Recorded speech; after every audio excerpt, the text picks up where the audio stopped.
Welcome, everybody, to the Can Mayonnaise Kill a Jedi podcast. I am your host, the Artificial Dragon. And I am your co-host, Hannah.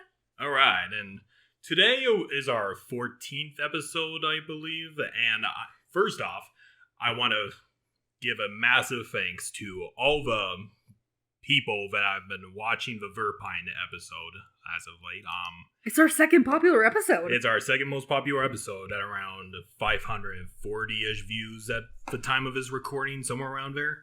I'm just flabbergasted by the, I knew this episode was going to stand out, but I didn't think it was going to stand out that much. I know, right? So yeah, thank you to all the subscribers for supporting the podcast on YouTube, as well as, the people that have been listening to our audio format on Spotify, iTunes, wherever. Once again, thank you everybody for supporting the podcast, and I hope that we could keep making more episodes that you guys can enjoy. Just me and Hannah. Unfortunately, our third co-host, Kit, won't be able to be attending the podcast from here on out. Just some personal stuff. Nothing against the channel or anything like that, just life happens. Life happens, but he has been telling us that he might be able to come in for a couple of episodes or two, but nothing concrete yet. But for the meantime, both me and Hannah are the permanent members of this podcast. Yeah. Life happens. It gets in the way. Yeah, so the Mon Calamari will be out of commission for God at least knows a how while. long. Yeah. Yeah, if you didn't see Hannah, I put a I out did of order see. sign It's on. pretty funny. That is pretty funny. That is pretty funny, yes. I wouldn't be surprised if people were watching just for that. Anyway, but anyway, so for our Patreon stuff. So we just uploaded a new Patreon art piece, introducing a shirtless Valkorion himself, the Emperor of the Eternal Empire. So yeah, once again, if you donate to our Patreon from our lowest to our highest tier, you will have access to our Discord channel, no matter how much you pay, whether it's from $3 at minimum or $10 at most, you'll always have access to our Discord channel. And I do appreciate if you love our podcast and, you can talk to us, send us suggestions. We want to get to know our fans. Yeah. It makes all of this worthwhile. It is, and it's a little bit small, but I'm looking forward to the Can Mayonnaise Kill a Jedi podcast slowly grow, and we welcome you with open arms. Gladly. Yeah. So yeah, with the Patreon out of the way, I'm sure you can guess what today's episode's going to be, Hannah. We're talking about the four-armed lightsaber collector. Oh yeah. General Grievous himself. I actually have a pop figurine, a bobblehead right here. I'll put a picture later, but he's a crowning achievement of my former pop collection, but and I also have two Cad Banes on the side for whatever reason. Grievous is one of my most favorite villains in all of Star Wars. Didn't you say that about Cad Bane too? Second favorite. How's that, man? There's a lot of favorites, and that's okay. That's okay. There's a lot of races, there's a lot of characters, there's a lot of favorite everything in Star Wars. Everybody has a favorite. Yeah, you love Valkorion, Thrawn, was there anybody else? I just like the Sith as a whole. Yes, you do. You have a knack for the big brain boys. Yep. And for the guys with the gigantic biceps, Grievous doesn't have any of that, but whatever. But you like the bad guys. I do love the bad guys. The gunslingers and the warmonger. Yeah, the warmonger, the cowboy gunslingers. Whatever. Other villains are kind of escaping me right now, but I'll get back to it later. I just have a really nice soft spot for cyborg-related villains. Grievous being one of them. Of course, Darth Vader is the most popular cyborg villain in all of Star Wars. Probably the most popular villain in general in Star Wars. Most likely. Yeah. Aside from probably Palpatine and Good Maul. old Papa Palpatine is probably Papa up there. Count Dooku's kind of there. Maul as well. But there's a lot of great villains, and I'll actually get... So, to give you a little bit of background, for the audience first, I know that Grievous is a very popular character, and there is a lot of stories surrounding him. Like, I don't think I'll be able to do him complete justice in just one episode. Because we only have so much time. Yeah. And I know there will always be that one guy who will be all like, why didn't you talk about this certain story about Grievous? Or what about what Grievous did with that? Sorry. Yeah. That means that you can add it in the comments. Yeah, exactly. Just don't be a dick about it. Yeah.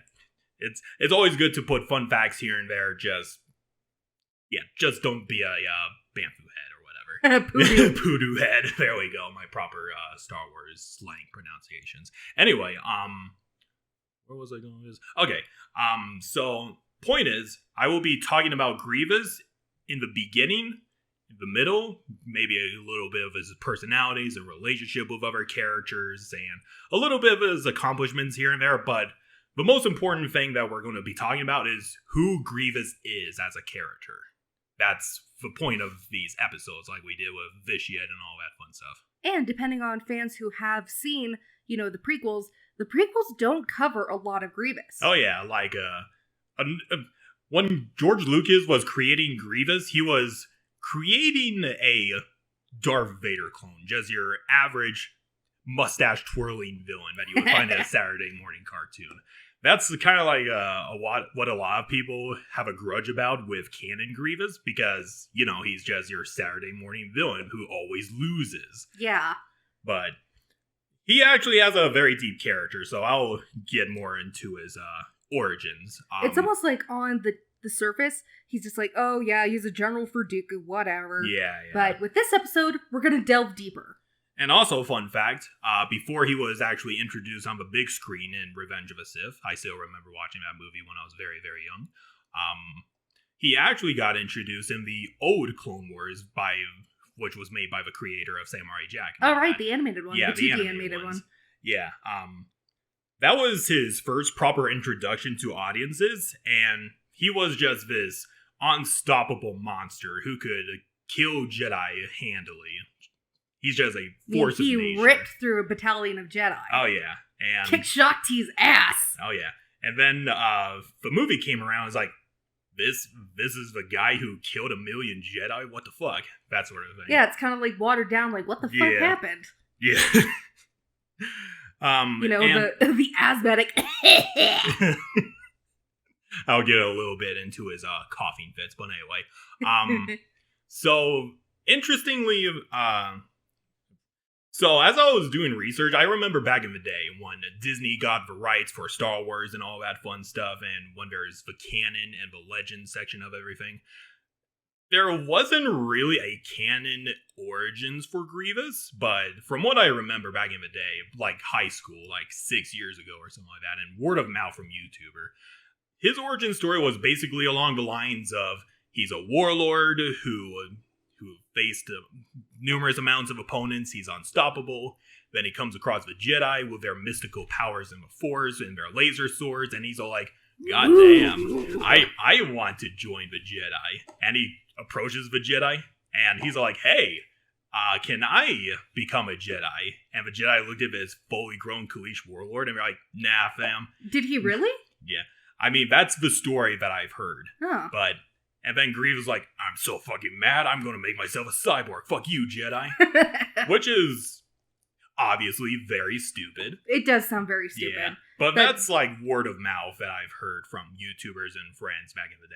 That sounds like a crack fix someone would come up with. Oh, yeah. That's another reason why people dislike canon Grievous, because that's a very lame origin story. But, as I was doing my research, the canon origin of Grievous has expanded a little bit more. It's essentially the same as Legends, just some details have been taken out here and there. Fair. Yeah. So, thank goodness for that. And a lot of people say that Legend Grievous is superior to canon Grievous because, the force of nature can actually kill Jedi and doesn't run away like a coward. But there's a fair argument to be made for both sides. Like, Legends Grievous is, like, he kills Jedi on the regular who have the ability to pull down Star Destroyers with their abilities through the Force, and a lot of people have theorized that version of Grievous is basically propaganda by the Separatists, which I think is a neat idea. But, That's smart. Yeah. And canon Grievous is yes, he's watered down, but he's much more grounded. He's not portrayed as this unstoppable force or anything like that. But he's still, like, you know, in the eyes of, like, normal citizens, this hulking cyborg dude is terrifying. Yeah, it's kind of like how we look at B1 battle droids, the normal foot soldiers of the Separatists. Sure, they're not much of a threat to Jedi because, you know, they're laser swords and everything. But for the average citizen, they're fucking horrifying. Yeah. I mean, just imagine an entire army of these droids walking towards you like they're robotic zombies. I mean, the Gungans handled them pretty well. Yep, fairly well, but they still got their asses handed to them. But, Very true.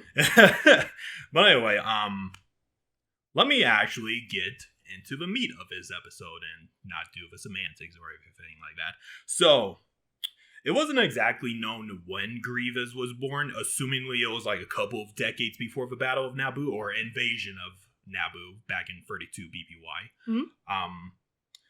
He was born, obviously, on his home world of Kaleesh, which is basically a middle buttfuck nowhere planet with no resources to speak of.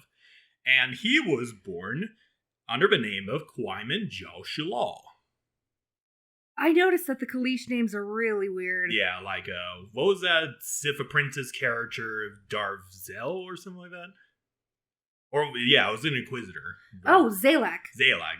He has a whole long-ass name, but he just says, call me Zalak. Yeah. And Zalak is a pretty cool character. He's a good apprentice. Yeah. And Qui-Min Jal-Shalal, I'll call him Shalal for now. He was born any other time on Kaleesh, it would have been pretty normal. Granted, they are a warrior race, very similar to the Mandalorians. But he was born at a particularly rough time in Kaleesh history. So, when he was born, his life was already miserable right off the bat. Because the Kaleesh were basically at odds with another technologically advanced race called the Yamari. And imagine the Yamari like 5 foot to 6 foot tall mantis people. So yeah. Yet another insect species. These guys are not the good guys, though. And the Yamari, they approached Kaleesh, and they're like, well, fuck.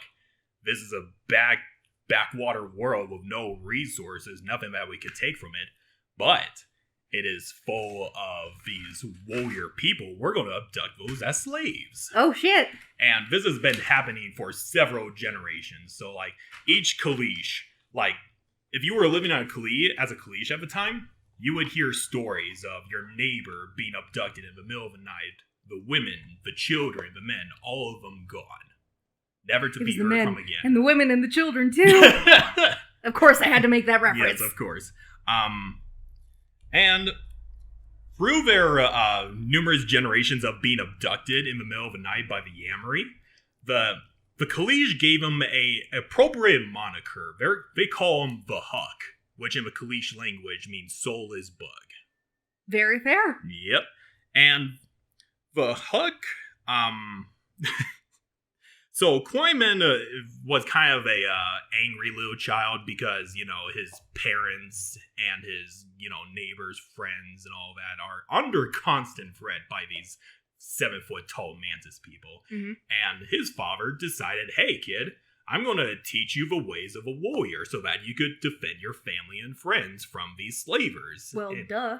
And he decided to teach him in the ways of using a slug thrower, which is like the Star Wars equivalent to our projectile weapons. It's a gun. Yeah. It's a gun that doesn't shoot lasers or anything, just a regular gun.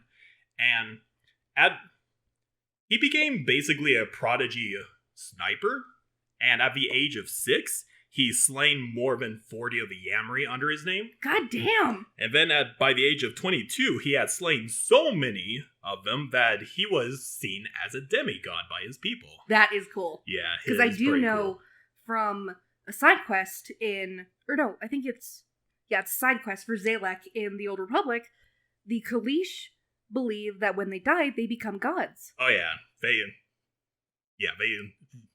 like to become gods and all that fun stuff. They believe that they become gods. Oh yeah, I mean, obviously it's arguable they become actual gods, but Yeah, they're very spiritual people. That's pretty cool. Yeah. I like that aspect of them. Yeah. Through though his reputation would continue to grow alongside one of his closest comrades, a female Kaleesh mercenary named Randiru Kumar, who was also a prodigy swordswoman. Is that his wife? We'll get into that. Their partnership and how it came to be is kind of shrouded in mystery. Of course, everything is in Star Wars. Yeah. I'm not surprised. But the legend has it that one day Shalal was sleeping and he had this dream, or like a vision. It was in the first person. He was wandering through the woods armed with 2 lick swords, and he was hunting a creature called a mumu, which is it's described as a tusked quadruped, so I imagine like a bison or something like that. Probably. But point is, they're a very important prey item on Kaleesh. And he sees himself kill this mumu with his lick swords. Then he wakes up and he says to himself, that was a very weird dream.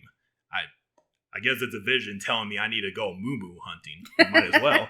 So he gathers together some of his lick swords. He's not particularly skilled as a swordsman, but he's decided, what the hell. Mm-hmm. And he donned his father's mask because his father had died at around that point, and he's living on through his mask. Mm-hmm. So he goes into the woods to hunt for his mumu. Instead, however, he came across the already dead body of a mumu, and next to it was Randiru with her 2 lick swords. Oh. And he was like, what the fuck? Oh. So he saw it through her perspective. Yeah, he saw it through her perspective, and he's all like, okay, it wasn't me that was meant to kill the mumu, but... And he kind of interpreted that vision as we were meant to be together. Aw, that's sweet. Yeah. And so forth began the legend of the dreamer and the dreamt one. Wow, that's pretty cool. Yeah. So, again, it isn't exactly known what their relationship was. Some say they were lost siblings reunited.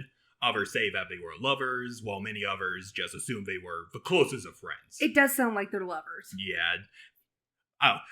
When we get more into it, I would explain why I think they're lovers more. But anyway, point is, so both Randiru Kumar and Kwaimanjao Shalal became this unstoppable team.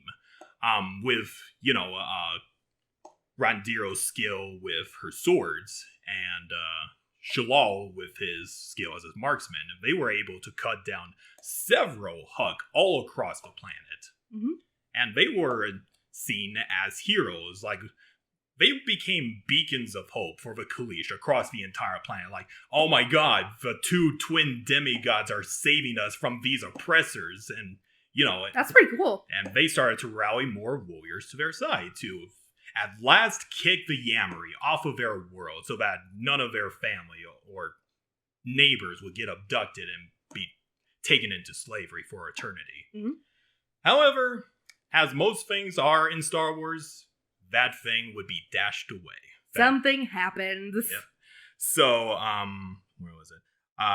So one day, they were fighting swarms of Yamari on the beaches that border the Genoa Sea, which is like one of several seas on all of Kaleesh. Mm-hmm. But unfortunately, as both Randiru and Shalal were an unstoppable team together, separated, they weren't that good. Yeah. I mean, not terrible. Shalal was putting up a pretty good fight. However, Randiru was literally torn to shreds by the Yamari. Oh my god. Dismembered. And Shalal was like, holy fuck, Randiru! And he's trying to fight through the swarm to rescue her. But unfortunately, she was long dead by then. And to add salt to the wound, the Yamari threw her into the sea. Never to be recovered. That way she couldn't achieve godhood in their eyes. Yep. Because I did remember from, again, the Zalek side quest, his father's shrine on Ilum was disturbed by, like, miners. Mm-hmm. And he was getting revenge on them for disturbing his bones. Like, he was slaughtering them. Oh, yeah. Slaughtering them like animals. Exactly. I know I had to put up that meme, too. Anyway. So death is important to the Kaleesh. Oh, yeah. They're very important. And as you mentioned before, Randiro would never be recovered and would never become a god in the Kaleesh's eyes. Yep. After this that battle, probably hurt him a lot. Oh yes, it really did, and that's just an understatement. Somehow, it just again not explained. Somehow, so Quaiman, I always forget these names. I always have to think a little bit before opening my mouth. Shalal was so grief-stricken by this that he was bawling. Like, many of the priests tried to calm him down, but they weren't able to, and he decided, in his grief-stricken state, he decided to get onto a boat, and he traveled solo across the Janua Sea with numerous thunderstorms, tsunamis, and all this shit. And he decided, I'm going to go to this island called Abesimi, which is basically an island monolith, the holiest of holy places. And according to legend, it was the gateway between the divine and the real world. That's literally where they go to pray to their gods. Interesting. So, Shalal goes to this monolith, you know, after going through all that serious, death-defying shit. Mm-hmm. And he, not literally, it doesn't put that in, but I'm doing this for hyperbole's sake. He goes on his hands and knees, and he prays to the gods, please, rise Randiro out of the sea so I could say goodbye to her one last time. He's like desperate to say goodbye. He is very desperate, but nothing. Oh. The gods didn't answer his pleas for help. Ugh. And that hurts. You know, Grievous, Shalal, couldn't do anything else, so he decided to go back home forever in shame. Oh.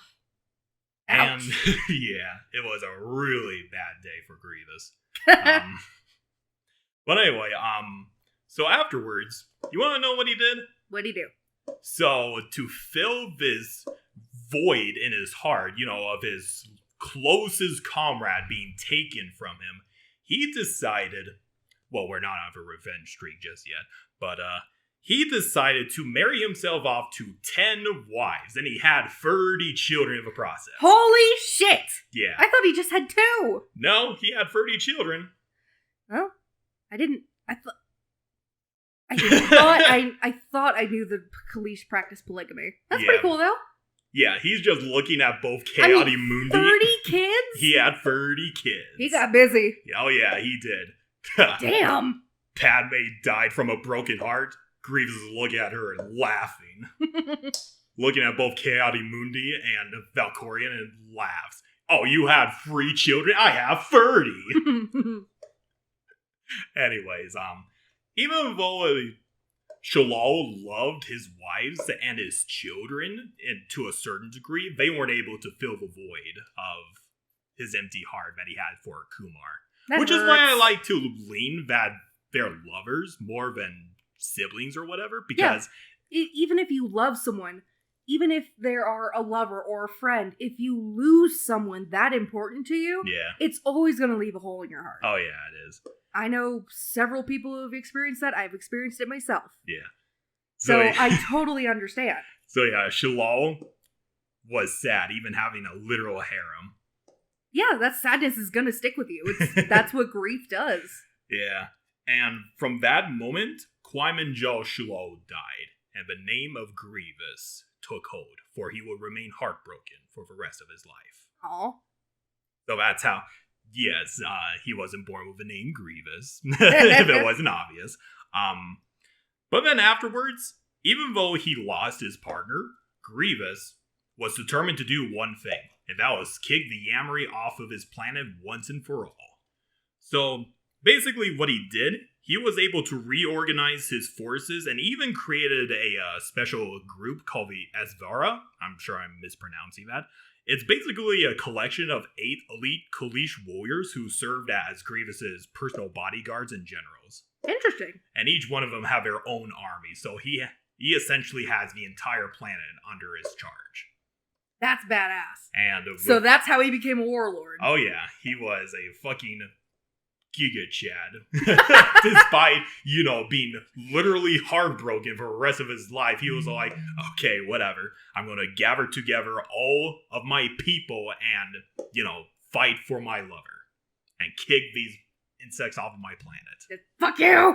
And after enough time, they were successful in driving the Yamri off. They were like, fuck this shit. Our slaves are fighting back. We might as well ditch everything and go back and do whatever it is we're doing. Mm-hmm. And despite that, Grievous would have kept well alone and, be fine with doing whatever. But as he wanted to make sure, after killing both his father and Kumar, he wanted to make sure that the Huck can no longer threaten his people in the near future or the far future. Yay, genocide! Yeah. So he gathered together a lot of captured Huck ships and weapons, and he managed to reorganize this entire primitive race into a spacefaring society, and he decided to the Geneva Convention, what's that? And decided to go to a bunch of Huck colony worlds, and he burned it to ashes. Everybody, both, military and civilians alike. The Geneva Convention is a checklist. Oh, yeah. Geneva suggestion, man. Exactly. Grievous following the long line of people committing genocide in Star Wars. Very fair. A lot of named characters did at some point in their life. Skywalker. Leia. I did say Skywalker, so yeah. she falls under that. And the Yamri were kind of desperate. They were all like, hey, many of our grand armies, go stop that motherfucker. And each army that they sent after Grievous, they never returned. They were decapitated and used as trophies, Grievous was a fucking monster. He was just slaughtering warriors left and right. Nothing was going to stop him.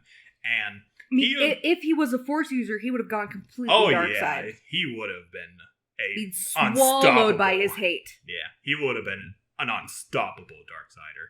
And he was actually getting pretty close to the Yamri homeworld itself. And the Yamri were basically sweating at this point. I mean, they obviously couldn't sweat, but and he was within the clasp of victory. But you want to know what happened next? What happened? The Yamri, being the sore losers that they were, went to the Republic for help. Oh, shit. And either through bribery or simple negligence, the Republic were like, okay, we believe you. Of course, the Republic fucks it up. Yeah. It's kind of one of those things that, like, why didn't they investigate this? Why didn't they look at the Yamri and be like, why are these people attacking you? What did you do to them? That sort of thing. That's because the Republic doesn't care. Yeah. It's just like, oh, okay, we'll stop it. No, it's all like, the Yamri go to one of the senators, hey, could you petition the Republic to help us? We got these primitive people at our doorstep. And the senator's like, I mean, sure, but what did you do to them? And he just hands them a pouch full of credits, and he's like, say no more.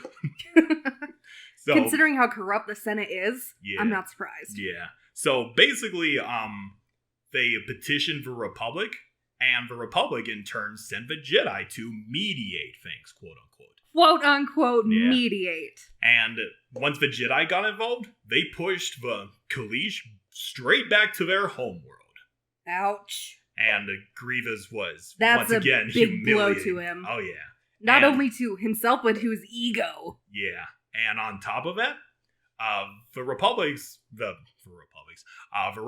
put very harsh terms on the Kaleesh. Like, they basically sanctioned them. They had them do fines and all that for, reparations for killing a bunch of the Yamri Again, the bros. Geneva Convention.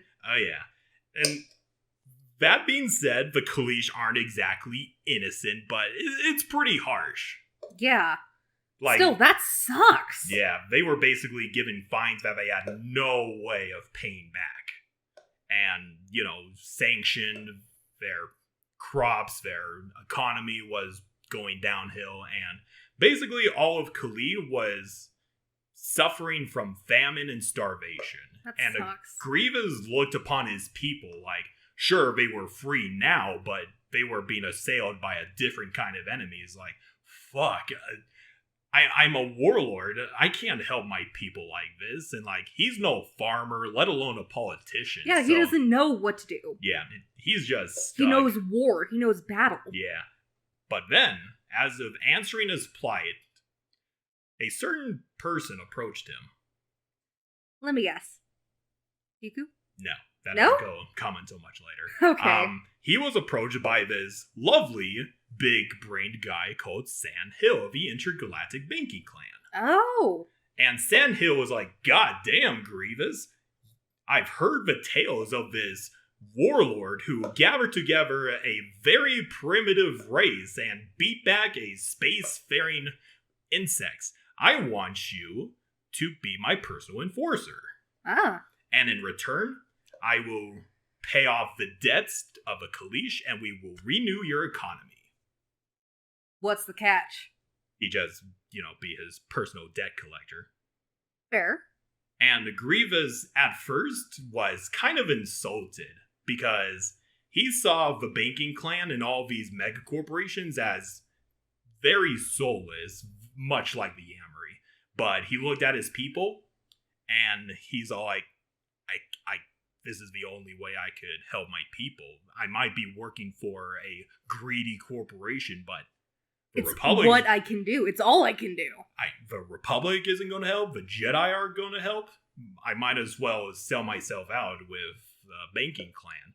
And he decided, he pushed aside his pride. And he decided to put the well-being of his people first. And he's like, yes. That's a good leader. I accept.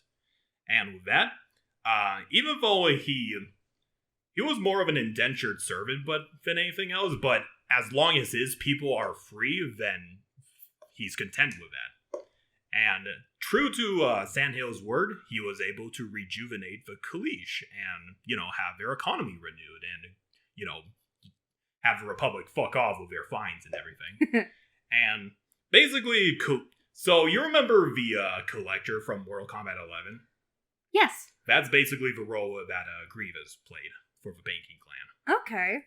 So he basically served as the leader of their collections and security division, which is basically their privatized army. He was a debt collector. Yes. He was a glorified debt collector. And this glorified debt collector led entire armies. Oh my god. Because, the banking clan, they would, give out loans to more than just people who want to make houses or get something for a car. They would be giving out loans to entire governments. Yeah. And if those governments don't pay back, well, we're going to send our army after you, and we're going to send Grievous. That's terrifying. That is, yeah. Especially because he probably had a reputation going around the galaxy as this badass warlord. Yep. Holy shit. He's just a privatized warlord now. I mean, if it's anything to help your people. Yep, exactly. And he did his job pretty well. He was able to reclaim a couple of planets and repossess a couple of corporations that weren't paying their dues to the banking clan and all that fun stuff.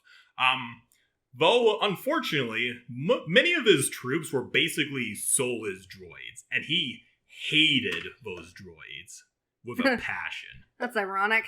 Yeah, and even though he was doing a pretty good job, his people were flourishing. He requested multiple times, hey, could I have my good old buddies, the Eshovara, those 8 elite warriors that were always by his side. And he's like, hey, can I have my warriors by my side and do my job better? And since, they actually kicked ass? Yeah, and, probably out of nostalgia, but the banking clan would say no multiple times, mostly because they feared that this charismatic warlord would overthrow them if he was surrounded by organic soldiers instead of, droids that they could shut off with a flick of a switch. That sucks. Yeah.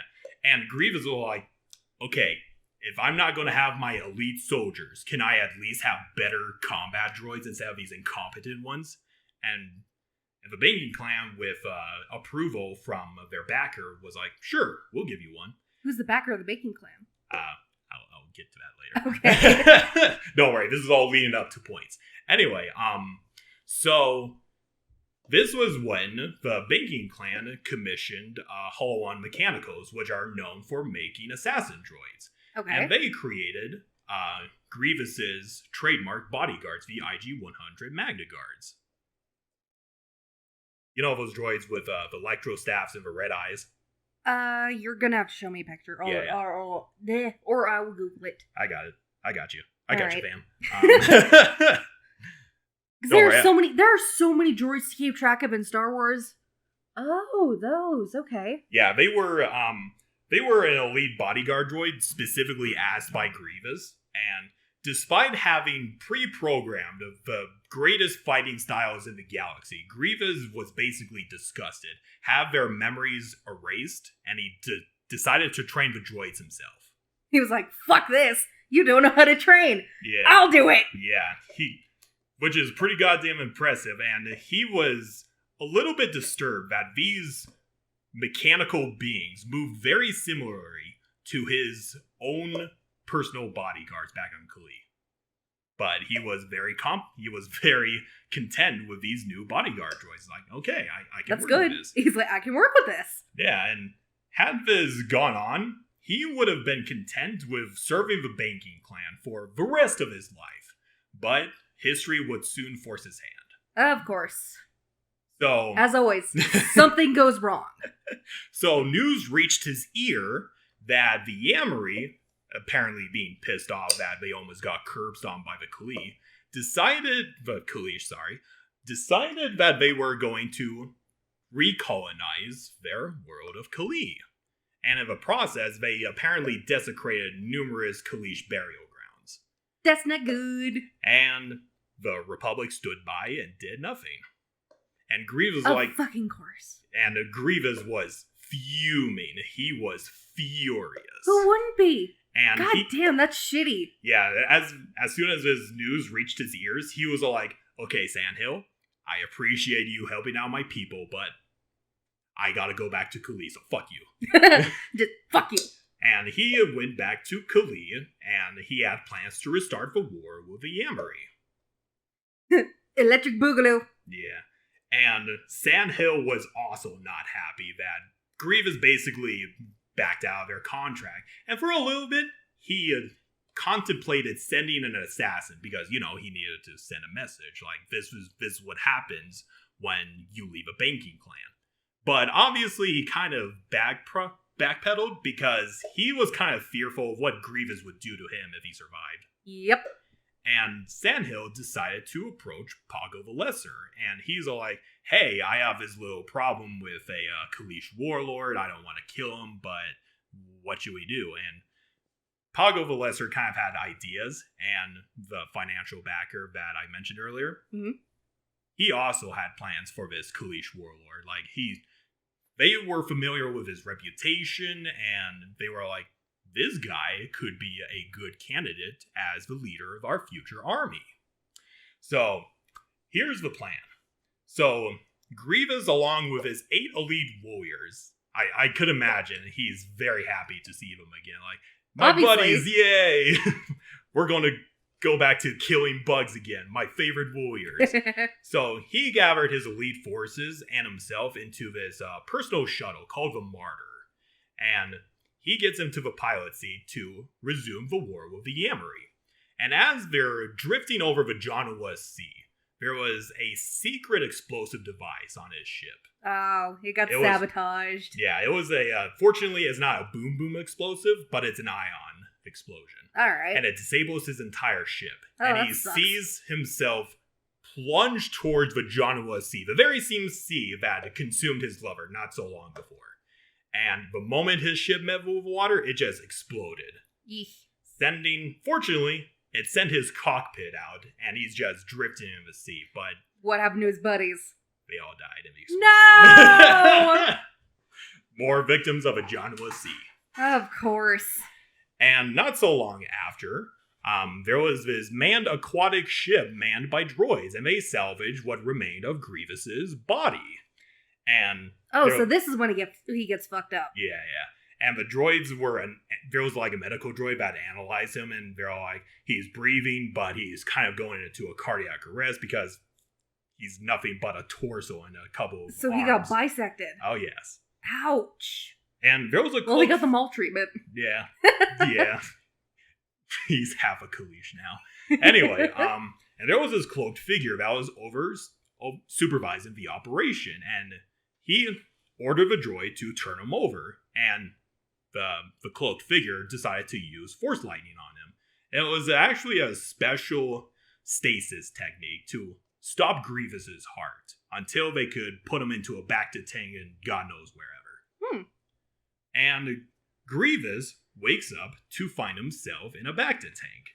And he was all like, where the fuck am I? And it's like, what the fuck happened and where the fuck am I? Where the fuck am I? And he sees once again Sand Hill in front of him. He's like, oh, you're awake. It's good to see you again.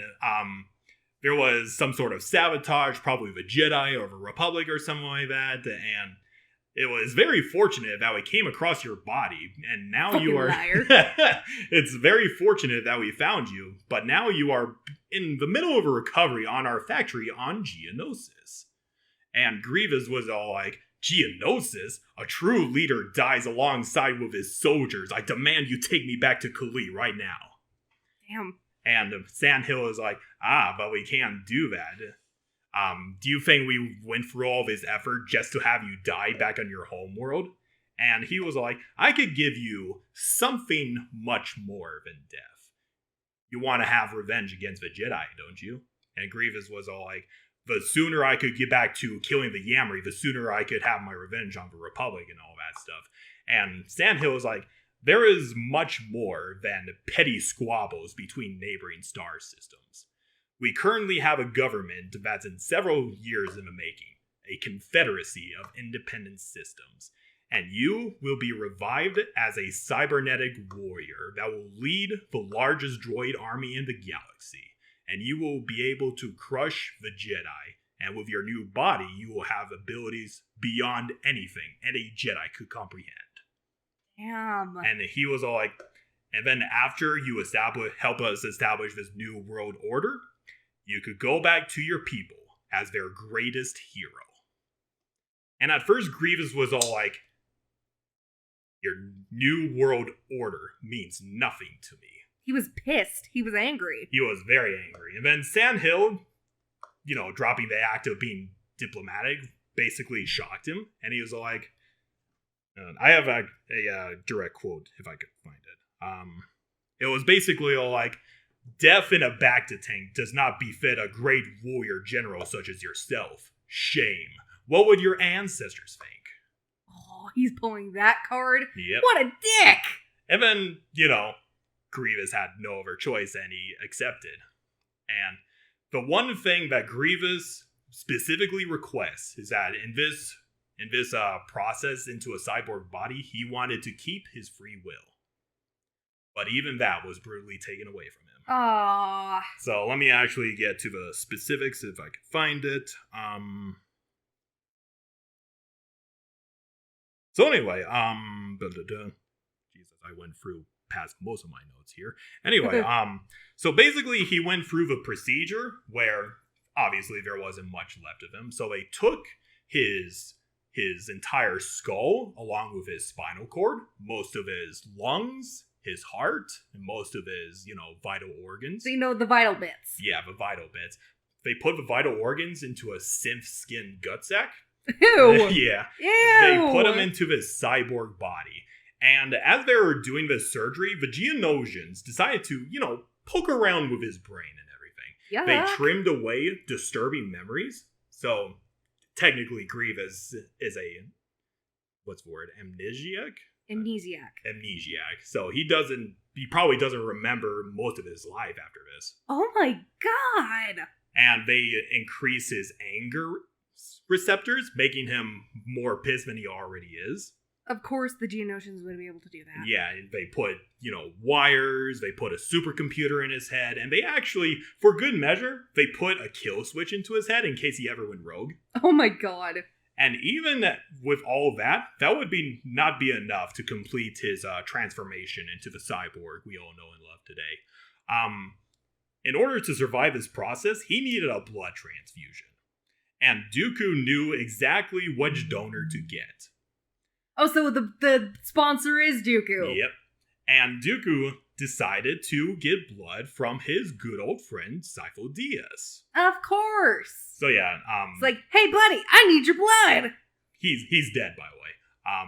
He's just in cryo-fusing. Dooku's like, yoink. It's like, hello, my old friend, I need your blood. Thank you. And so yeah, if you think about it, Sifo Dyas is coursing through Grievous's veins right now. Poor Sifo. Yeah. And initially, I mean, aside from, making sure Grievous survived the procedure, it was secretly hoped that the metachlorian-rich blood of Sifo Dyas would give Grievous force sensitivity. Obviously, it didn't pan out quite that way, but regardless, Sand Hill and the Geonosian scientists consider the procedure a phenomenal success. And, by the way, Sand Hill basically presented Grievous to Count Dooku as a twisted gift of sorts, and the first time Dooku set his eyes on Grievous, he was horrified. And Dooku could feel horror. Yep. Wow. The first time he looked at the Kaleesh mask of Grievous and his cybernetic body and everything, he was like, holy shit. And then immediately afterwards, he's like, damn, that is awesome. Side note, Yeah. That's going to be fun to edit out because I've seen the peaks. Fair enough. The mic is picking that up.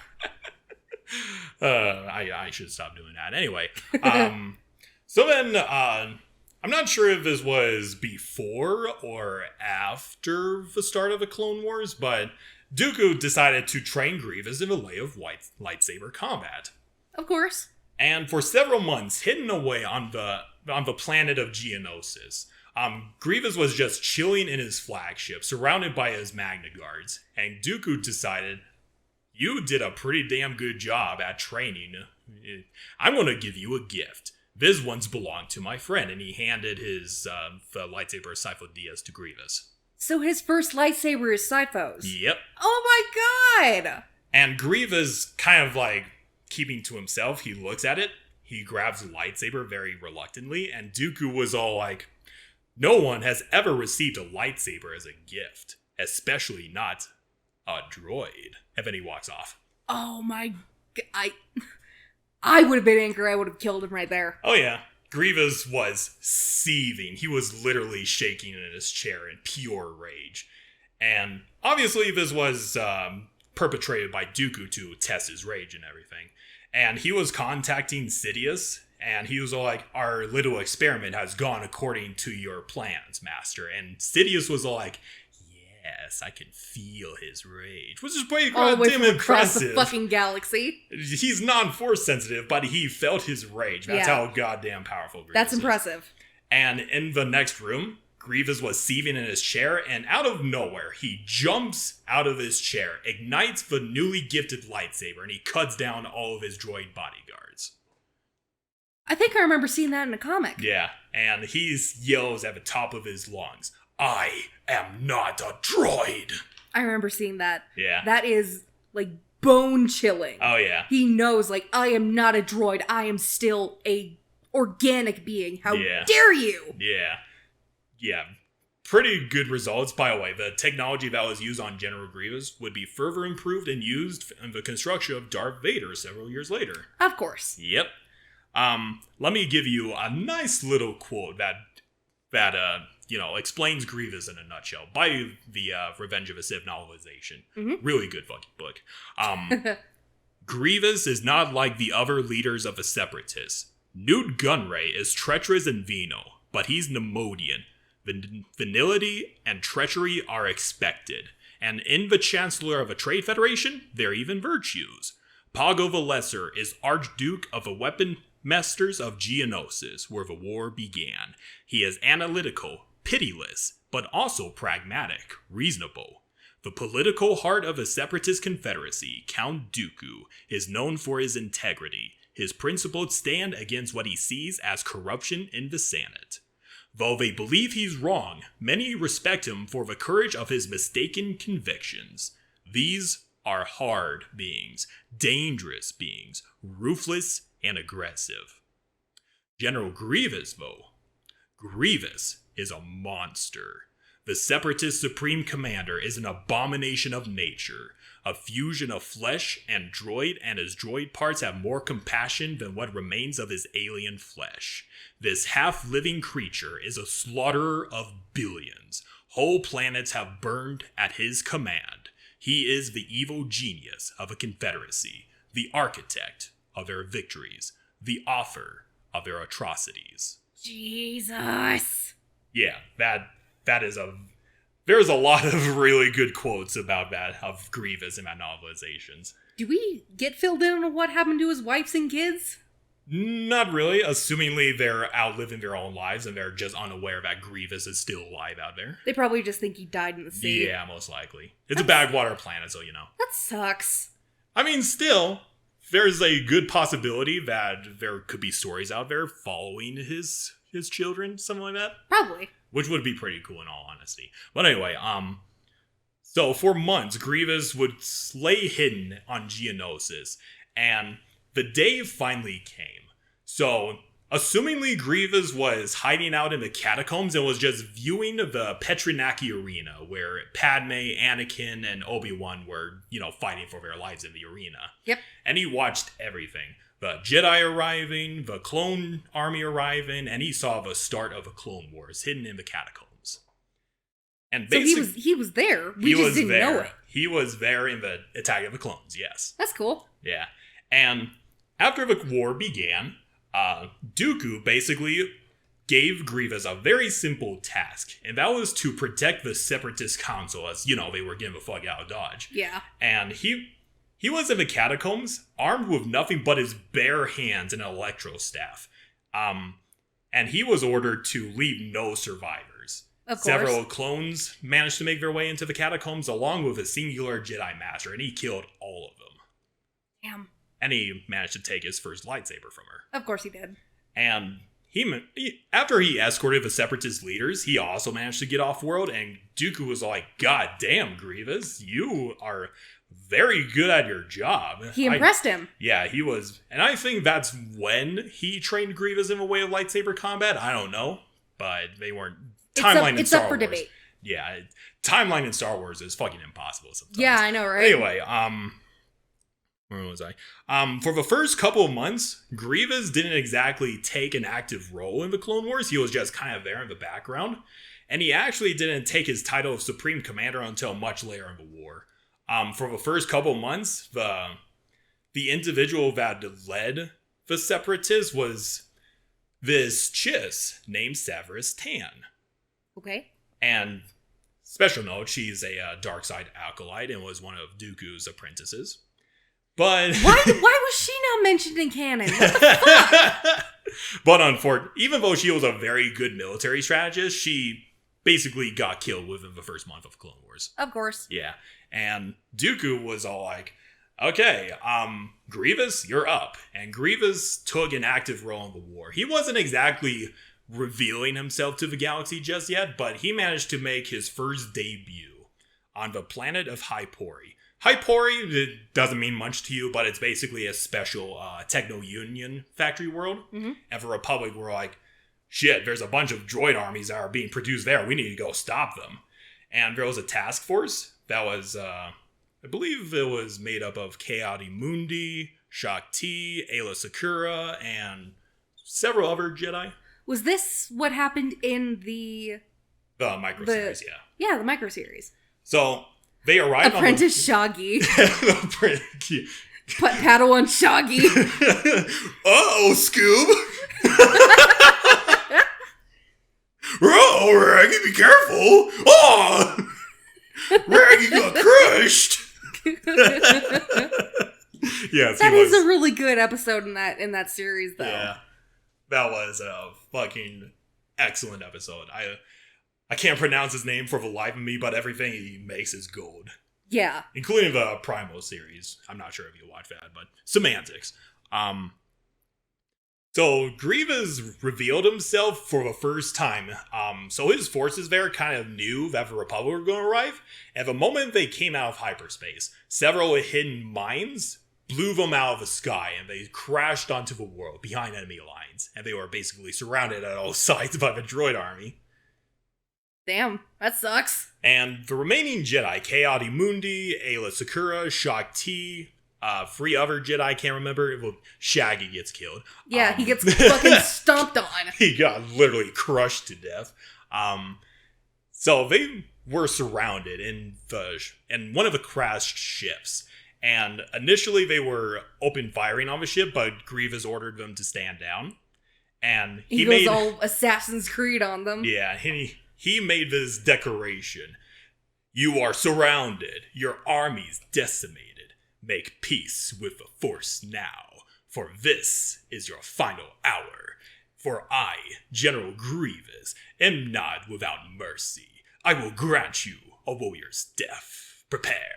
I recommend to all viewers, please watch that episode. Yeah. It is fucking awesome. And, of course, we know what goes on from there. Grievous essentially curb stomped all the Jedi there. But they all survived, except Shaggy. Let's see, Shaggy dies. There was another Conehead Jedi that dies. He literally gets snapped by Grievous's leg. Ouch. There was another Jedi that... The important one survived. The important one survived, but they were, no pun intended, grievously injured. Ha. And Kayati Moody barely survived, and a couple of clone troopers managed to rescue them, and that was the first debut of General Grievous to the galaxy. That's fucking terrifying. Yeah. And the mere fact that a individual such as Grievous was kept secret for a long time really scared the Jedi shitless. And they were like, we're losing so many masters and knights. We need more knights. And that was when they decided to break a generation-long tradition. And instead of, the Padawans undergoing the trials to become knights, they decided... Everything just rushed. Yep. They were like, okay, promote you tonight. Promote you tonight. Oh, you're 6-year-old? Promote you tonight. And that was one of the reasons why Anakin became a Jedi Knight. Oh, okay. So his Padawanship was rushed. Yep. Heavily. Because, the might of General Grievous. And with that... when you're desperate, you gotta do what you gotta do. Exactly. Even if it is sacrificing kids into child soldiers. Ironic. And Grievous would be given the moniker of the Butcher of Hypori. Very fitting of him. Very. And and over the years, several news outlets, after hearing more about Grievous's slaughtering of numerous Jedi Knights, the news outlet, which is the Holonet and all that, yep. Gave Grievous a new moniker, the Night Slayer. That's badass. And throughout the entirety of the Clone Wars, it said that he has personally killed 100 Jedi. That's just estimating. That is, but it's the entirety of a war, but still pretty goddamn impressive. Yeah, especially because, Jedi. And he was such a brutal force and unstoppable general. Basically, the entirety of the Galactic Senate placed a bounty on his head. No shit. Yeah, it's all like, holy shit. Could you imagine if somebody in the modern day, back in World War II, decided to place a bounty on Hitler's head or something? Yeah. Yeah, it's huge. It's really huge. That's, big. Yeah. Let's see. And I do want to point out the pure genius of General Grievous. Just making sure I got plenty of time. Cool. Anyway, so before the start of the Clone Wars, the Confederacy were kind of disorganized, because do keep in mind, the Confederacy were made up of numerous corporations with their own private military force. Yep. But each one of those military organizations have their own ranking structures and tactics and all that. Mm-hmm. And if you need a good army, you gotta have good centralization. Yep. Otherwise, all those armies are just doing their own thing without communicating with each other. And Grievous decided to look at all that, and he's like, fuck all of your ranking structures, fuck all your tactics. We're going to reorganize each one of these private armies into a cohesive military force. It's almost like what we said Thrawn did in Legends. Yeah. Like restructuring everything. Fuck it, start from scratch. Yeah, exactly. Grievous is by no stretch of imagination Thrawn, but he's a very good military strategist. Yeah. Like, throughout his... Even though a lot of people like to call him a sniveling coward who loses a lot, he actually lost very rarely in the entirety of the Clone Wars. How many times did he lose? At least 5 to 4 times. And but those were just major. Compared to what he did as a whole, 5 losses, that's nothing. Yeah, exactly. And we're just... a lot of people are underappreciating the pure genius of General Grievous. He is a very good general. Like, one of his favorite tactics, even though he's no longer an honorable warrior, a lot of people say he's a coward. It's more of he thinks like a machine from now on. Yeah. He's very strategic, and one of his favorite tactics is he's always looking for weaknesses, whether it's in personal combat or the battlefield as a whole. I mean, that's smart. Yeah. And one of his favorite tactics, like if there's a weak Republic line on the side where they're evacuating civilians off of the planet, he would focus all of his firepower on them. And it would be like, the Jedi you will either focus on me or try to save innocent lives. It's their choice. There's a good example of that on the attack on Dathomir. Yeah. Because the witches do use Old Daka to revive the zombies, to add to their forces. Mm-hmm. He sees the smoke coming, it's like, I have to go towards that. Yeah, exactly. And thus he kills Daka, cutting down the Dathomirian witches by half. Yep. And the Dathomirians are fucked. Yep. He is a fucking great military strategist. Obviously not on the same level as Thrawn, but he's pretty high up there. He is high ranking up there. That is badass. Yeah. Let me see. That's good thinking. It is. And with his reorganization of the military, all of the admirals, all of the commanders, generals report directly to him. That's cool. Yeah. So now he's Supreme Commander. Well, I'm about to get into that, actually. Almost. So, after his numerous victories against the Republic, Dooku decided, okay, I have you, but I also have my 2 other commanders, Asajj Ventress and Dirge. I'm going to test you against all 2 of them. And if you come out on top, you'll be able to be the Supreme Commander. I'm guessing that he did. Oh, yeah. So the thing is, Ventress and Dirge, I haven't talked about Dirge yet. I don't know who Dirge is. Who is he? So, let me actually... So basically, think of him as the Star Wars version of Deadpool and Deathstroke. Okay. He's a cold, merciless bounty hunter, but he can regenerate from basically anything. Okay. You would need to throw the motherfucker into the sun to even kill him. Okay. So yeah. That's interesting. He is. He's called by the entirety of the Star Wars fan base as the most powerful bounty hunter in the galaxy. Okay, we gotta cover this fucker on an episode. Yes. He's kind of OP as hell, but that's kind of a fun aspect of him. But he's kind of an interesting character. Let me pull up a picture of him real quickly. By the way, this fucker is like 7 feet tall. Really? Holy shit. He just looks like a droid. Let me see if I could get you a better picture of him. Yeah, here we go. He's chunk. He is that is chunk. terrifying. He is chunk. He's chunky. He's a chunky boy. He is a chunky boy. Anyway, so both Dirge and Ventress didn't know that this was a test. They assumed they were basically sent to Dooku's private space station, which has a bunch of artifacts and bullshit. Yep. And they were basically ordered by Dooku, there's somebody on my station, go take him out. And Grievous obviously came out on top. That's impressive against both of them? Yeah.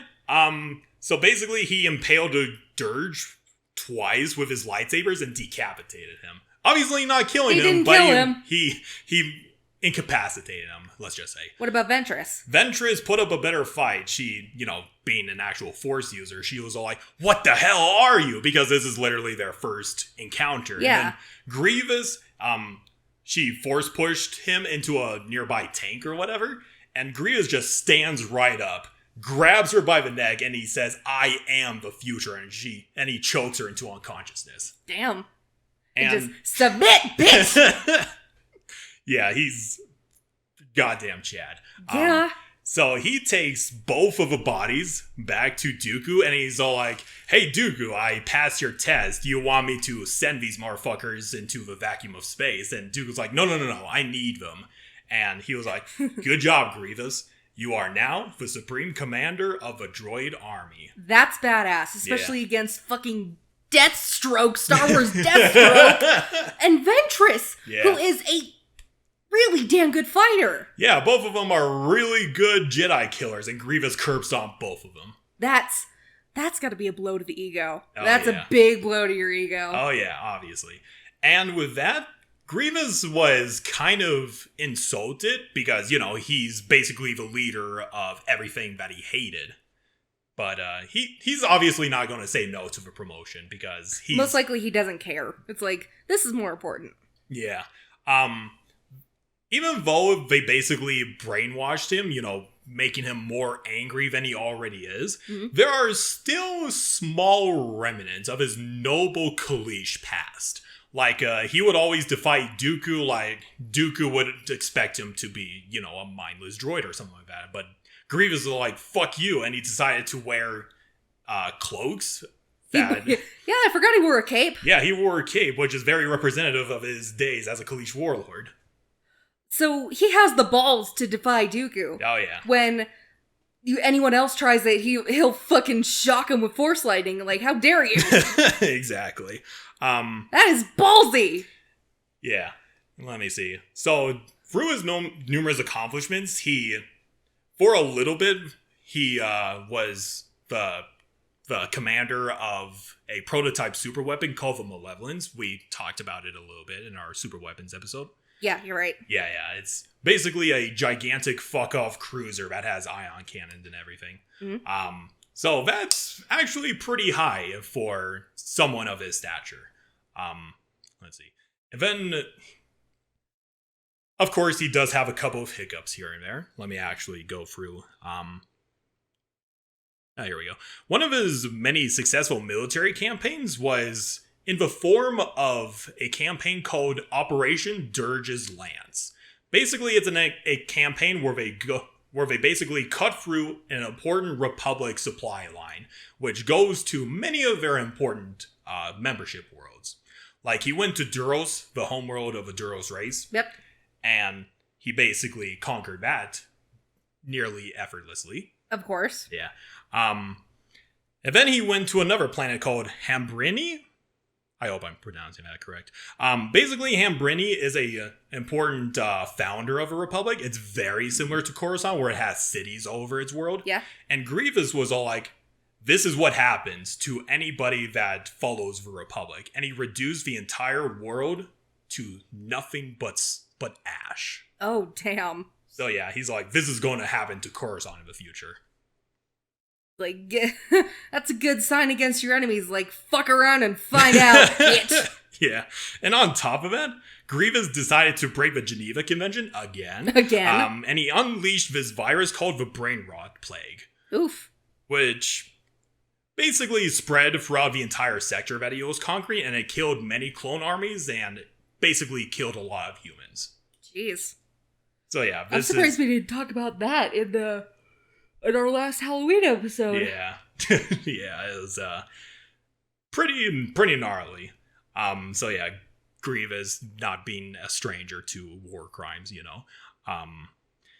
There's actually this one really great comic book where Grievous basically captures an entire group of younglings. And he decided, hey... Of course he would stoop to kidnap children. Yeah. Of course he would. And he decided, I'm going to transform these Padawans into basically mini versions of me. And after he, captured the younglings, he decided to go and conquer Gentis, which is the homeworld of the Ugnaught race, the little pig people. Oh, right. Yeah.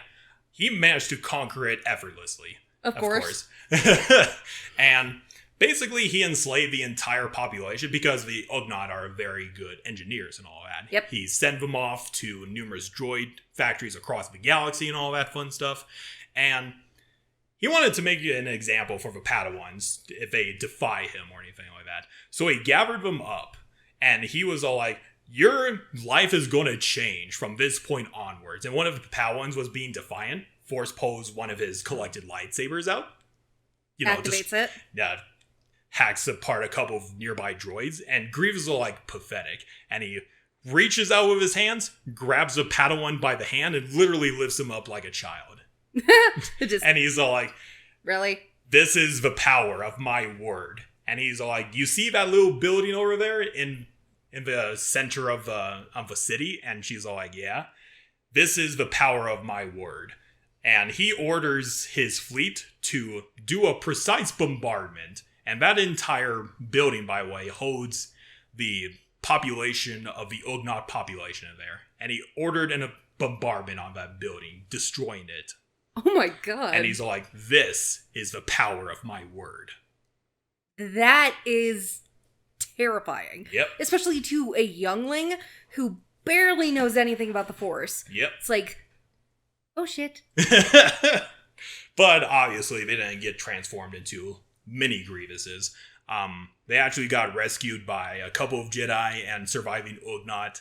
And Grievous, as he was about to recapture them, the same youngling was all like, I challenge you to a duel. Give us a chance. And Grievous was all like, okay, oh, you fine. poor child. And he was like, okay, hopefully this lightsaber will serve you better than its previous owner.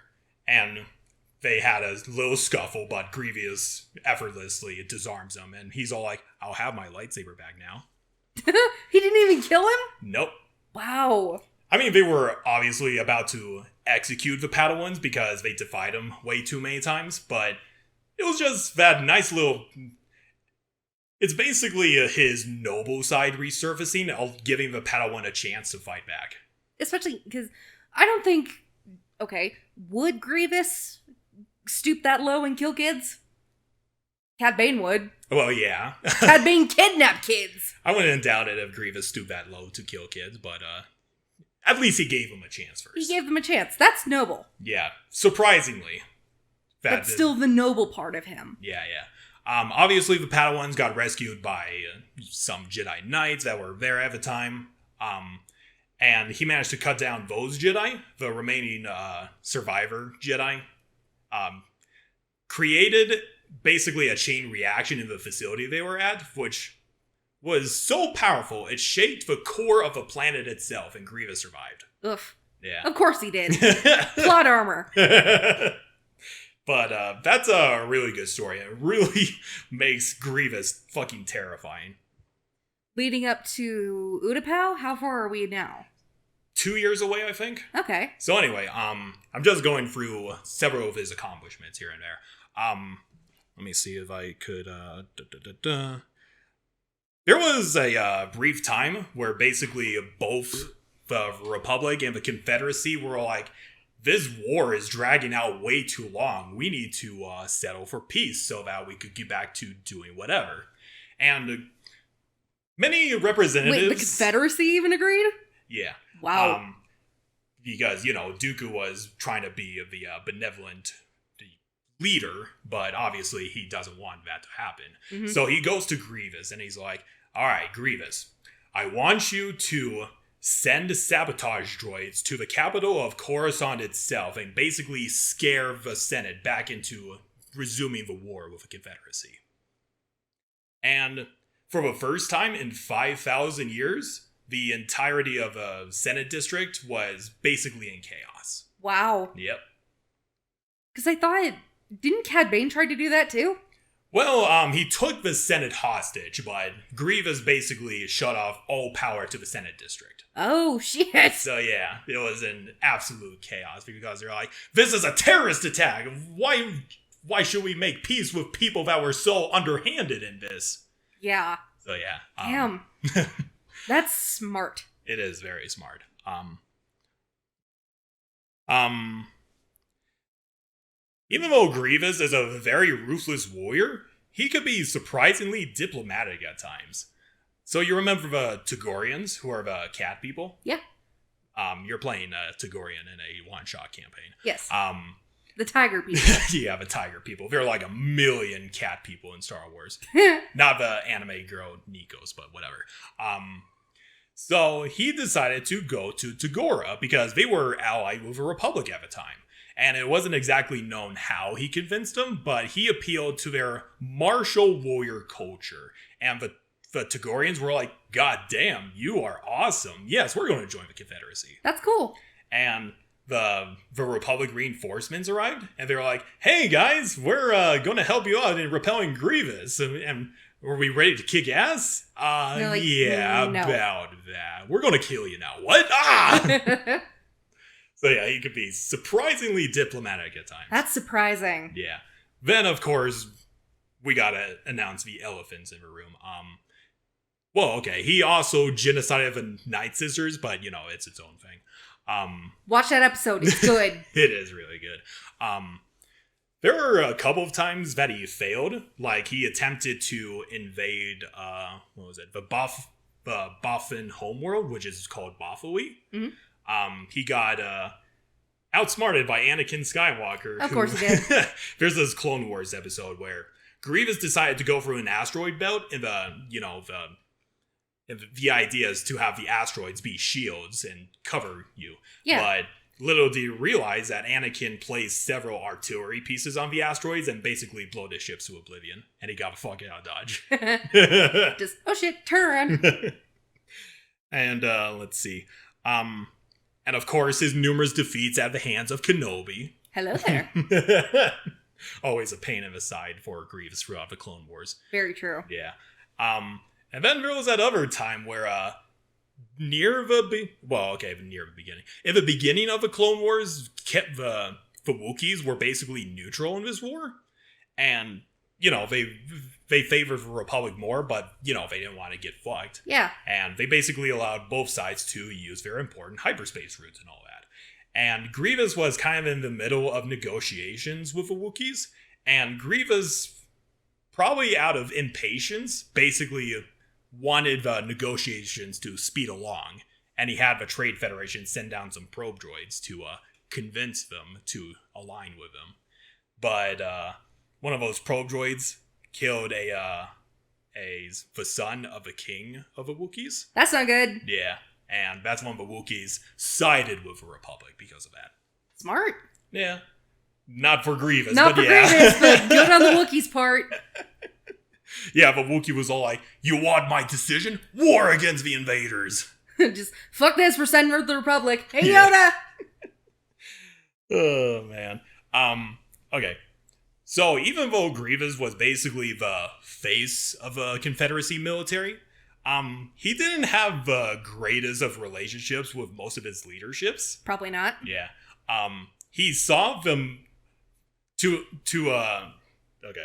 The Separatist Council are basically made up of those military tycoons, those corporate tycoons, like Gunray and all that. He saw a majority of them as basically greedy cowards. Especially Gunray. Oh, yeah. He hates him with a passion. Who doesn't like... Who likes new Gunray? No one likes Gunray. Oh, yeah. In fact, in their first ever interaction, Gunray basically talked to him like he was a mindless drone, even though it was quite obvious he's not. Though compared to him, Grievous is so much taller than Gunray, you could have punted him across the ship. Just fuck you. I remember his insert of the novelization of Revenge of the Sith. Grievous mused. If he wanted to punt Gunray so hard that he would enter into orbit. That's how angry he was with him at the time. He should have! But, yeah, Grievous saw the Nemodian as the opposite of everything he represents. He's cowardly, he's snubbling, he's greedy, as opposed to Grievous, who's a warrior, first and foremost. Yep.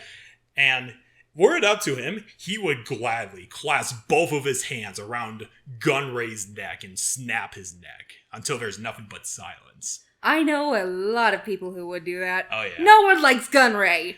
But he didn't because Dooku basically needed him. He's like, okay, fine. If Dooku says so, then I won't place a finger on you, but do not test me. There was actually one incident where Grievous was angry at Gunray more than normally. Of course, like I said, no one likes Gunray. So, my D&D character hates Gunray with a passion. But yeah, I believe this was like relatively near the end of the Clone Wars. Basically, Gunray, his homeworld of Cata Nemodia, was being invaded by the Republic. He was like, holy shit, I need to go back to my storehouse and get all my important treasures and shit, despite in the middle of an invasion. And he's like, fuck. And he manages to barely escape as a couple of clone pilots were on his ass, and Grievous was just like watching. He's all like, and Gunray was like, Grievous, help me! And he's like, I mean, I could. I do have more important things to do. Grievous! Okay, fine. That's funny. It's like that skit from Robot Chicken where Darth Vader is spinning in the middle of space and a nearby trooper was like, I know I should help him, but I can't look away. That's fucking funny. But yeah, that's its whole other thing. It's in the Labyrinth of Evil. I really need to get around to reading that book, but Grievous did not like Gunray the entire book. It's quite amusing. Let's see. There's also a notable event where Grievous and Dooku were basically tasked with finding Darth Maul, and that's a feat in and of itself. Oh yeah, he's a slippery bastard. Oh yeah, but they found I forget the planet that he's on, but they basically tracked down Maul and the remnants of Death Watch to this hideout planet they were on, and Grievous deployed his entire droid army against the might of the Death Watch army, and he actually personally crossed blades with Maul himself, armed with his Darksaber. Damn. And he actually managed to beat him and cause him to retreat. The Maul beat Grievous? No. Grievous beat Maul. Ah. Maul's a bit of a coward. But anyway, so along down the lines, they found that Maul's allies, the Black Sun, the Pike Syndicate, are all at this planet called Ord Mantell. And Grievous and Dooku personally led the assault on that planet. And through... It's a whole entire thing, but basically Darth Maul outsmarted both of them, and he made Grievous shut down his entire droid army, and he captured both Grievous and Dooku. Wow. And then after that, Grievous managed to escape because, he's a fucking Chad. And he basically so Dooku is basically faking an alliance with Maul. And he frees Grievous along the way without Maul's knowledge. So they take Dooku to Dathomir, and Mother Talzin basically possesses Dooku to, rebuild her power and everything. And she's still alive. She survived the genocide of Dathomir. Not for much longer. But she did survive. Anyway, so Grievous actually approaches Palpatine, and in Darth Maul's old fighter, the Scimitar, which is that TIE fighter looking thing in Phantom Menace, they go to Dathomir. That's a ship you can obtain in the game, on the mobile game. Yep. So they go to Dathomir, and Palpatine, with Grievous by his side, go to Darth Maul and a Mother Talzin possessed Dooku, and they have this epic fight to the death. Wow. That's impressive because Palpatine is a lazy fuck. Oh yeah, he decided, okay, I might as well do this personally. If you want a job done right, you better do it yourself. Yeah. So, long story short, both Maul and Talzin were losing, and Grievous, so Talzin was basically repelling both Count Dooku and Palpatine's Force Lightning, but she couldn't last for much longer because Grievous was slowly approaching them. Yeah. And Talzin was like, go, Maul, I don't want you to die, go. And last ditch effort to protect her kid. Yeah, and Maul managed to get out of there, but Grievous approached Mother Talzin, this weakened mother of Dathomir, And he simply said, "It's time." And he ignites both of his lightsabers and kills Mother Talzin. Good way for her to go. Yeah. By the hands of Grievous, yeah. It was... she died fighting. Yep, she did. And then after that, Palpatine basically said, "Okay, we already crippled Maul, we killed the second most powerful Force user in the galaxy, let's get back to business." And that they did. What happens next? So... Let me guess, Route 66? Actually, we still have enough time, cool. There's actually this really great canon comic, which actually makes me like Canon Grievous anymore. Much more. Much more. I cannot do my words, but so basically, and here I thought words were gonna be hard. Hey, shut up! It's my favorite character, so I'm a little bit nervous. Anyway, so Grievous goes to this unnamed planet, and assumingly he tracks down a master and apprentice to this world. He murders the master, and not long after, he murders the apprentice. Of course. And he picks up this datapad that the apprentice was holding. And basically, this datapad holds the map of a nearby Jedi temple. And he's like, ha ha ha ha, oh, yes! Shit. So he goes to the temple, and he sees numerous statues of Jedi, assumingly from their past accomplishments and everything like that. Mm-hmm. And Grievous was disgusted. And he's like, these statues were erected in quote-unquote glory when they actually did nothing, and he slashed all of them down with his lightsabers. Damn. And as he entered the temple, he found that the entirety of the temple was booby-trapped. And, with his cybernetics, he was able to pass all that Indiana Jones style. I was gonna say Indiana Jones style. And after he goes through all these traps, he comes to a waterfall. And, is like, what the fuck is this? And he kind of go through the waterfall with his hands. Mm-hmm. He feels nothing. Then he tries to feel more. Feels nothing. Then he decided to tackle through the waterfall. And he finds... Leroy Jenkins! And then he finds himself in the void of space. He's just floating in this ethereal realm. That's freaky. And there's this voice that basically asks, "Have you come here for knowledge?" And Grievous was like, I require no knowledge from the Jedi Order, for I possess the greatest power there is, the ability to kill the Jedi Order. And the voice basically, I'm simplifying this because I don't remember the exact quote, but basically the voice was all like, "You have given up your divine form," and he transforms the cybernetic Grievous back into his old flesh and blood of Qui-Gon Jinn. Yeah. And basically the voice is all like, "You have given up your most divine gift by the Force." And he starts ripping Grievous limb from limb until he was nothing but his eyes, his head, and his organs just floating in this void. The bare minimum of Grievous. Yeah, and the voice basically said, "You may have gained power, but you have lost your connection to the Force. You are small." Damn. And Grievous just gets ejected out of his waterfall. And Grievous was learning nothing from the lesson. He was all like, "Fuck you," and he slashes his lightsabers wildly at the waterfall. Obviously, to no effect. It does nothing. And Grievous was like, "Fuck this shit." He exits out of the temple, goes to a nearby cliff, and he basically orders his flagship in orbit to orbitally bombard that Jedi temple. Damn. And it just reduced to nothing but smoke and ash. And Grievous basically said, "For all your talk of power, you burn just as easily." And he walks away. Damn. But little did he realize there's still a presence at that temple. Wow. That's pretty cool. Yeah, it's a really great canon short story. And it makes me love Grievous even more. Yeah, I like the aspect of the temple. That's awesome. Yeah. It's like this disembodied power that's sitting there. It's like, what is it? I want to know more. Yep. So yeah, Canon Grievous can be awesome sometimes. Sometimes.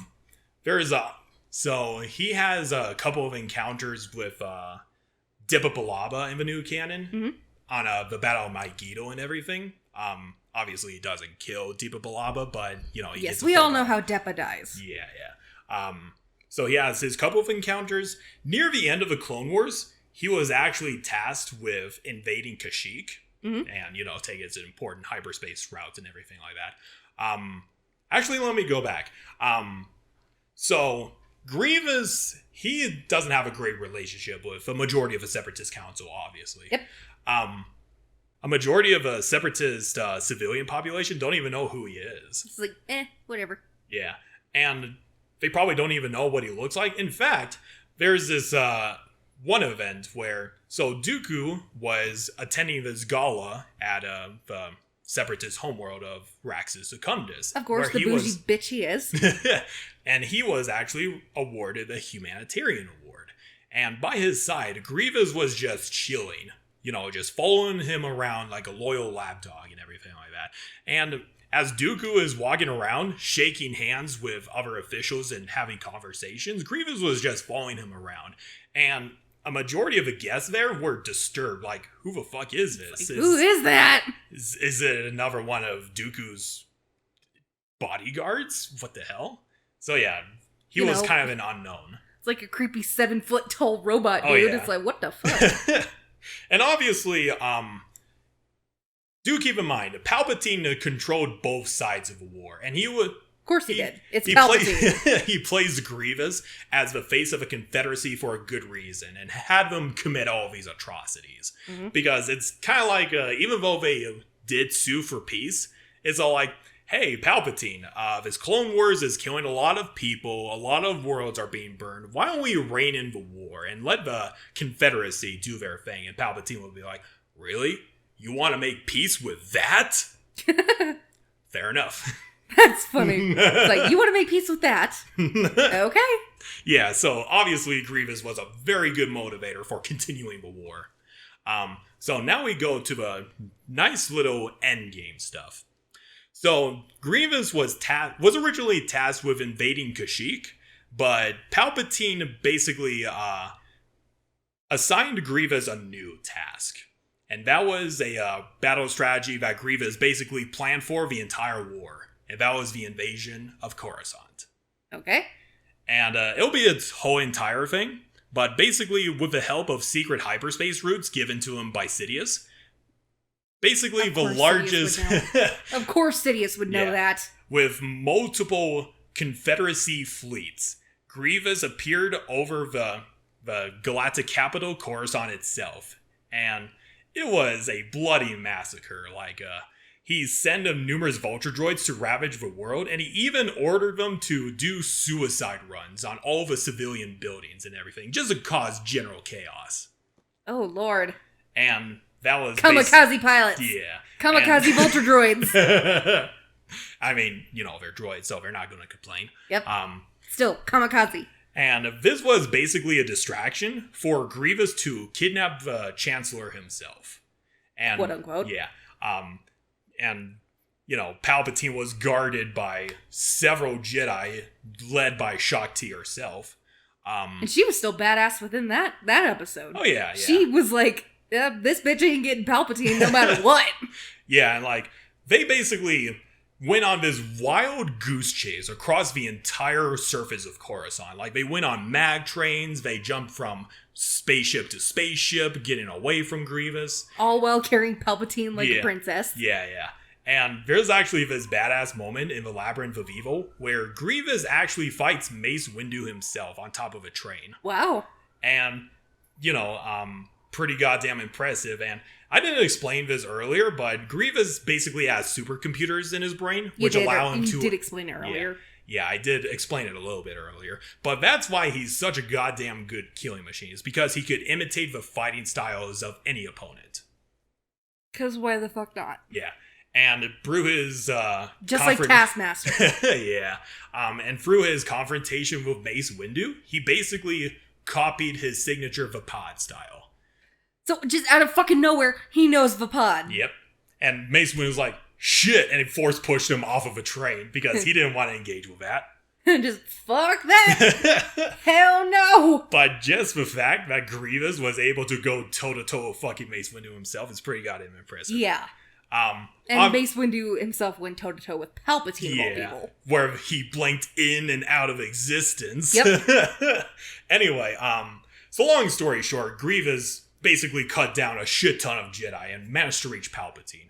There's this one little moment where there was this Twi'lek Jedi Master that was the only remaining Jedi between Grievous and Palpatine, and Grievous was basically faster than the eye can track, and he could easily kill this Twi'lek Jedi Master, but he basically, I'm not sure if it's part of his honor, or if he wanted to give the Jedi a little sense of hope, but he allowed the Jedi Master to do a couple of hits on his shoulder blade and all that, and then after that, he effortlessly killed the Jedi Master, but he took special care not to ravage her corpse. He's still a warrior at heart. Yep. Noble one, but still. Well, no longer noble, but he has that somewhat. A slight sense of honor sometimes. It's still there, just a little bit. Just a little bit. I like to think he has those moments of clarity where he's like, shit, what the fuck am I doing? Yeah, it's like that more, I don't want to say human, but more like merciful? Yeah. That's the best word I can use. Yeah. It's like that more merciful part of him's like, what am I doing? Yeah. That's pretty cool, though. Yeah. And then, obviously, he captures Palpatine, takes him back to his flagship, and actually, in the brief moment, Mace Windu manages to catch up with him, and just filled with his rage, he reached out through the Force and used it to crush Grievous's midsection, which is why he was coughing in the movie. Oh. So he got his guts crushed. Yes.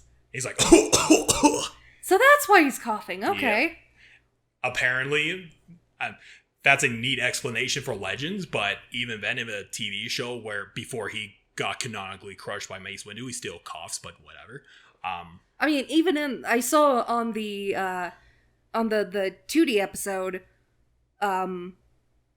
Shakti pulls a little trick on him by tying his cape to a mag train and phew! He just goes off. She's just all smug about it. Yeah. Oh, man. That was funny. Yeah, that was funny. So anyway, capture Palpatine, got a little coughing fit in the process. He goes back to his flagship, which is called the Invisible Hand, a pretty cool name for a ship. Mm-hmm.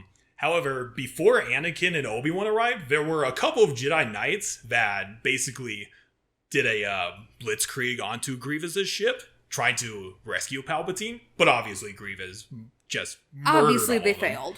And he was all like, I'm going to send your bodies out in the void of space for your comrades to look. Damn. Yeah. And then obviously afterwards, we know what happens. Dooku gets decapitated. They rescue Palpatine.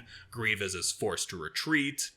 And with the death of Count Dooku, basically Grievous is now the de facto leader of a confederacy. Damn. It didn't last too long, but still pretty good. Yeah. It didn't last long at all. Not very long. So, you know, he does his thing, sends the Separatist consul to Mustafar. He has his signature, hello there, General Kenobi moment. Yep, on to it, pal. Yeah, and then manages to get killed by Obi-Wan by blasting him several times in his gut. And that was the end of General Grievous. That was still a very long history. It is a very long history. For the entirety of the Clone Wars itself is like 3 years. By the way, I'm just scratching the surface of all the shit Grievous has done in the Clone Wars. But yeah, it's very, very deep. We can only do so much in under an hour. Yeah. Or under 2 hours now. However, this isn't exactly the end of his story. So, So what the story doesn't end with him dying. Anyway, okay, so, you know, after he dies and Obi-Wan steals his starfighter and gets the fuck out of Dodge, eventually a team of clone troopers finds his body and they're like, holy shit, that's the body of General Grievous, holy shit. Mm-hmm. And basically they take the body of General Grievous and put it in one of Palpatine's storehouses because, you know, it's classified information and all that, and Palpatine probably wants to use it for later or whatever. Of course.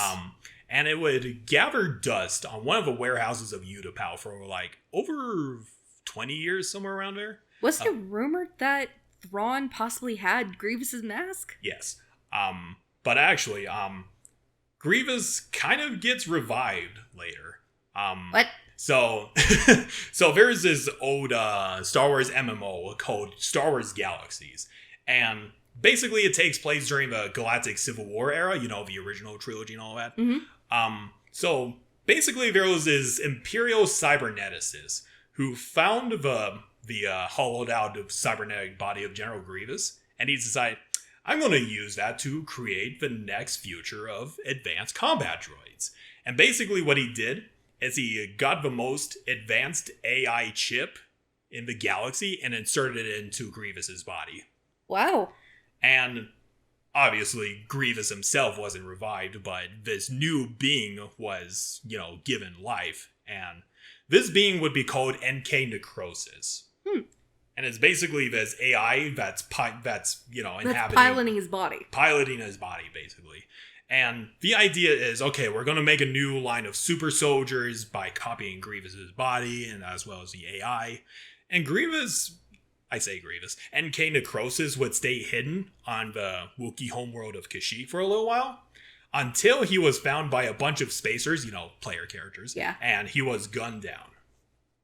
Of course. He's a boss, I think. And assumingly that was where one of the spacers took the mask, and assumingly it was passed down to the invisible market, which is, much more important than the black market. Mm-hmm. And that's how Grand Admiral Thrawn obtained the mask of General Grievous. So he does have it. Yep. So it's not just a rumor. No, I mean, there's a lot of sources that say it's not a rumor and others that say it is a rumor. I'm going to go with it's real because it's cooler. That does sound pretty cool. It's like, here, I hold the mask of the greatest fucking general of the Galactic Civil War. Yeah. It's really or fucking not the cool. Galactic Civil War, the Clone Wars. Yeah, the Clone Wars. Wrong war. Also, even though Grievous is truly dead, it's found out several years later by New Republic agents when they visited Kaleesh. They actually found that one of the most infamous generals of the entire galaxy was now part of the pantheon of their gods. Of course. So he did achieve godhood. Oh yeah, That's did. Awesome. And they even erected a temple in his honor on Kaleesh. Even though they don't have his remains. Yes. That's cool though. Yeah, so he does get a happy ending. So he does achieve godhood. That's awesome. I like to think, and a lot of people do as well, when the very moment Grievous died, his spirit kind of like, what have I done? And, he sends to godhood. And then he managed to find the soul of Randiru Kumar, and they're living in the afterlife together. Oh, that's sweet. Yeah. And that is the story of General Grievous. What do you think? A lot of that I did not know. Uh-huh. And it paints Grievous in a better light. He is not just this cowardly hulking droid who has an asthma condition. Yeah. As what we saw in the movies. He is a warlord who was on the brink of death and was brought back as a tool of the Separatists, but a great tool of the Separatists. Yeah, and he arguably has a much tragic backstory than Anakin did. He has a very tragic backstory. Anakin is like, yeah, that sucks. But his father got killed, his closest partner got killed, 8 of his basically brothers got perished in the ocean. Yeah, he had a pretty shitty life. He all but disappeared. Yeah. Off the face of his planet, and no one knew where he went. Mm-hmm. And even though he was basically a slave of a Sith, he will forever be remembered as one of the greatest generals in the entire galaxy. And that's a good way for it to end. Yeah. Now you can see why I love Grievous as a character. I can see that, and I respect him more as a character. Oh yeah, he is so fucking awesome. There needs to be a fucking movie exploring his origins. I can see that being a movie, but I don't think it would be very popular. Maybe not, but I would pay fucking money to see that. At least, an arc of a TV show, or, a mini-series. Yeah. Something. Disney, you have a lot of untapped potential here. Get on it! I mean, Tales of the Jedi is coming out soon, which is Yeah. going to expand on Dooku's backstory fucking finally. Yeah, looking forward to that. And Ahsoka, too. Yeah. I'm so excited about that. Yeah, a lot of good things to look forward to in Star Wars. I really need to get around to watching Andor. I heard that's pretty good so far. I've heard about it. Someone even said at the store today, they said it was really good. Yeah. And I still have yet to watch Kenobi. Yeah. Yeah, we're doing a lot of, I forget the word. But Adulting. Yeah, we need to get a lot on top of a lot of things. But anyways. C'est la vie. So, that's our episode of Can Mayonnaise Kill a Jedi? Or in this case, how many Jedi can Grievous kill? Or how many lightsabers can Grievous collect? Add to his collection. Oh, by the way, I'll tell this briefly. There's a non-canon story of Grievous before the Clone Wars. So before, he has like his own personal collection of Sith lightsabers. He's like, oh, my awesome collection of red lightsabers. But then they got stolen by a bunch of Dark Jedi. And he's like, motherfucker, I'm going to kill your ass. And he followed them to this acid planet and whatever. And the Dark Jedi wanted to become Sith. That's why they stole the lightsabers. Well, Duh. And during that duel with Grievous, they accidentally dropped his entire collection in the acid ponds. Oh, no. And they're like, fuck. Just run away. And Grievous was like, fuck. Okay, I might as well restart my collection with Jedi lightsabers. He wasn't even mad? He was like, fuck.